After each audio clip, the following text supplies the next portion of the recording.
Estamos iniciando mais um Frente a Frente e hoje vamos estar frente a frente com o advogado Fernando Valadares Roquette, que ultimamente também é nosso companheiro aqui do Canal 20, está apresentando o programa Momento Esportivo. Vamos bater uma bolinha, Fernando? Vamos lá. Quero estar com você também no Momento Esportivo, né? Frente a frente lá comigo. Vai ser um prazer imenso. Ô, Fernando, você é advogado há muito tempo, grande advogado, conceituado, e de repente passa a ser comentarista esportivo. O que você achou de... Eu sei que você conhece muito de futebol, principalmente, né? Na realidade, essa experiência foi por acaso, vou dizer assim.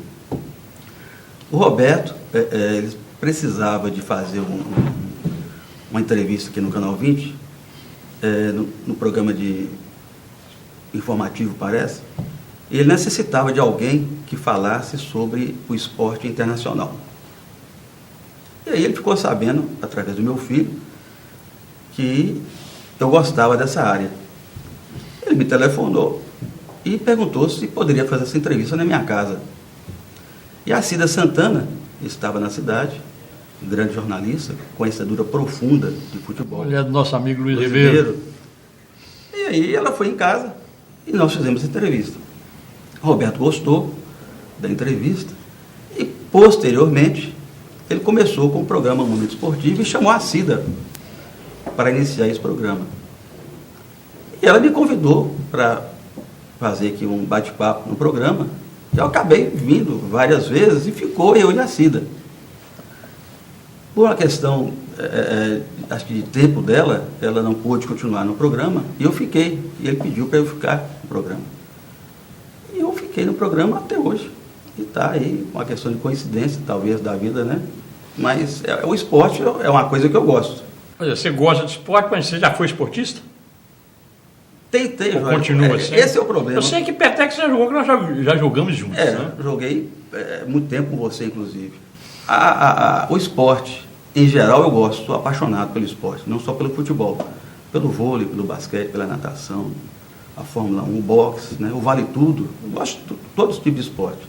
Mas o futebol, para mim, lógico, tem um espaço melhor para mim, maior. Mas você praticou? Quando jovem? Eu comecei a jogar futebol, mas naquela época era difícil demais, né? O Montes Claros, você conhecia, o Montes Claros não tinha ligação com os grandes centros, era difícil. E meus pais, muito simples, sem condições nenhuma de manter um filho num centro grande, não, fiquei mas por aqui. Você pegou aquela época de Casimiro atendeu o João Claro. Daí, o Jomar, né, da minha família, Brás, né, meu tio, jogava naquela época. Eu era menino, mas eu cresci praticamente nesse meio. Eu fiquei, Jorge, eu entrei na família forense com 15 anos de idade, e estou até hoje. Então a minha adolescência, a minha juventude foi toda dentro do fórum. Mas eu participava, né, da parte de esporte, aquela que tinha naquela época. Era Cassimirense ou Atenense? Eu gostava mais do Ateneu. Mas e meu pai era ferroviário, da Rede Ferroviária Federal. Então, pelo fato de eu frequentar mais ali aquela região da rede ferroviária, o Ferroviário, você lembra, era um time muito bom, né? Organizado, né? E um grande jogador, Ninha. Né? E aí nós ficamos, eu tinha uma simpatia muito grande pelo Ferroviário, mas gostava muito do Ateneu. Mas eu gostava do futebol em si, né? Eu gostava de assistir o jogo em si. Qualquer pelada que tinha, eu estava... Você estudou aqui aonde? Na Antiga Faria. Seus primeiros estudos. No Francisco Sá. Francisco Sá. Chegou a estudar na Escola Normal Velha? Também. Fiz o primário, a parte primária, e fiz o ginasial lá também. Né? Comecei no Francisco Sá, passei para a Escola Normal, estudei um pouco no São Mas estudou na Escola Normal Velha? Ou na Nova? Né? Não, na Velha, lá em cima. Lá na Mestre Fininha. Então você teve grandes professores, né? Porque eu também estudei lá. Eu lembro de você, né? Esse pessoal de 65 para cá, eu lembro de todos, né? Eu tive o privilégio, a honra de trabalhar com os maiores advogados de Montes Claros, juízes, promotores. De 65 para cá, todos eu trabalhei. Orgini, Sidney Chaves. Grande jurista, né? Henrique Chaves, Carlos Gomes Nunes Mourão. Então, quer dizer que você foi do tempo da Escola Normal, então você foi do tempo também, daquele tempo bom de Montes Claros, do Cine Fátima, da Boate da Praça Esporte. Com certeza. Do fute da Praça Coronel Ribeiro. Daquele meio da Presente Vargas, né? Do antigo Clube Montes Claros, né? Antigo Clube da Montes turma Claros. de engenharia português, de engenharia moleque, lembra? Eu lembro demais. Eu morava na Melo Viana. Nasci na Melo Viana e fui criado lá, né? E na época, nessa época tinha aquela divergência entre quem morava depois da linha de ferro e quem morava abaixo da linha. Então, a turma de cima e a turma de baixo. Né? E eu era da turma de cima, quer dizer, eu morava lá em cima. Eu vivia aquela época toda. Né? Meus irmãos, tudo, a gente frequentava muito a parte de baixo, mas tinha que ter muito cuidado, né? Não havia agressões, que era uma rivalidade muito grande, né?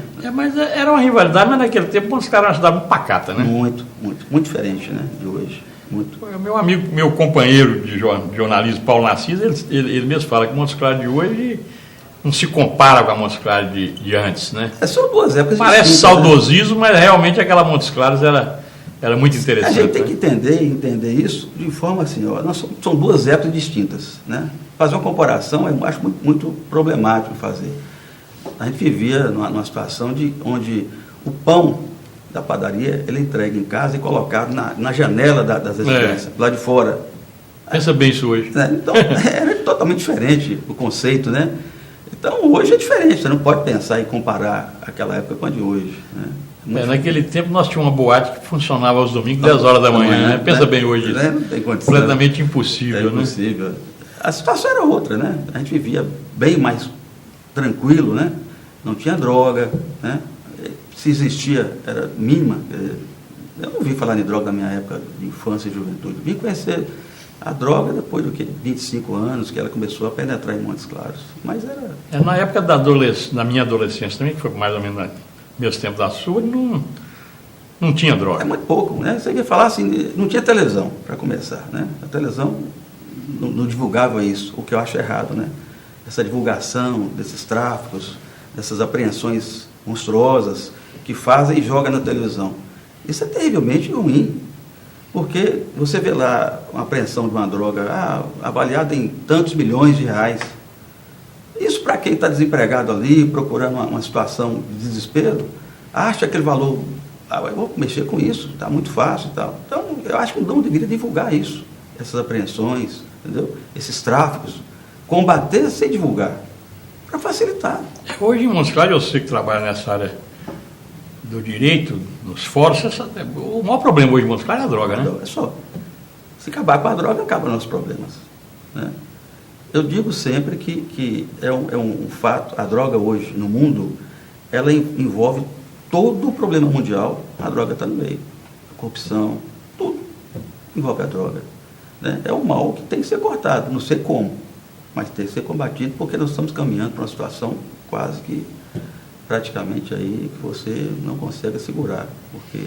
Mas é aquela situação, se não houvesse o consumidor, não teria o traficante, né? E o consumo maior é exatamente nas classes mais privilegiadas. Sim, né? mas você tem que ver que até a discussão sobre como acabar é difícil. Existem opiniões conflitantes onde você não vê um caminho onde todos pensam iguais. Um pensa em legalizar a maconha, por exemplo.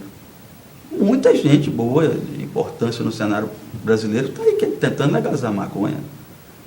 Quer dizer, o próprio ex-presidente Fernando Henrique, o dia deu uma declaração a favor da então você pensa descriminalização da droga, né? Até que ponto isso vai ser bom? Ninguém sabe, né?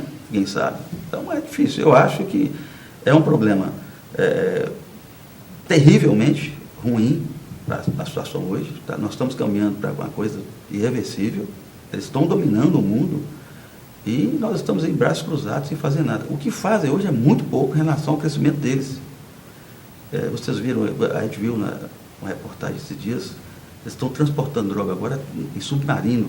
Não sei se você assistiu. Né? Um absurdo uma coisa dessa. Né? Então, até que ponto chegou? Então, eu não sei aonde nós vamos parar com isso. Né?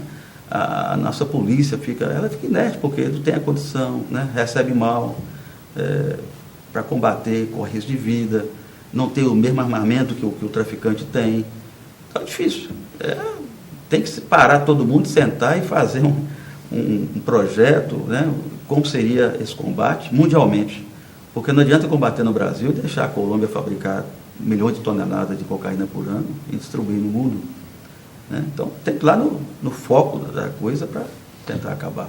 Fernando, você conhece o nosso esquema aqui, vamos para um intervalo comercial e voltamos logo em seguida.